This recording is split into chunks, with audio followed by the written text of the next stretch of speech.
பீதா சுதன் பரிசுத்தாவின் பேராலே ஆமேன். மரியே வாழ்க. இன்றைய வார்த்தை: நெறி தவறி நடப்போரை இழிவாக கருதுவர், ஆண்டவருக்கு அஞ்சுவோரை உயர்வாக மதிப்பர். தமக்கு துன்பம் வந்தாலும் கொடுத்த வாக்குறுதியை மீறார். They despise those whom God rejects, but honor those who obey the Lord. They always do what they promise, no matter how much it may cost. திருப்பாடல்கள் அதிகாரம் 15 வசனம் 4.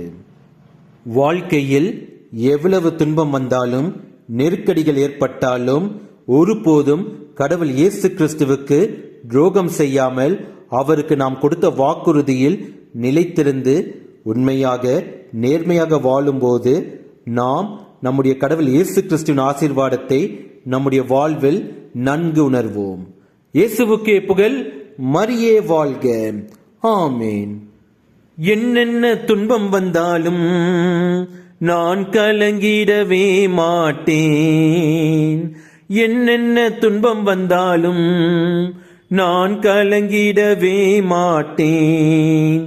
யார் என்ன சொன்னாலும், யார் என்ன சொன்னாலும் நான் சோர்ந்து போக மாட்டேன். நான் சோர்ந்து போக மாட்டேன். கிறிஸ்துவுக்குள் வாழும் எனக்கு எப்போதும் வெற்றி வெற்றி உண்டு. கிறிஸ்துவுக்குள் வாழும் எனக்கு எப்போதும் வெற்றி வெற்றி உண்டு.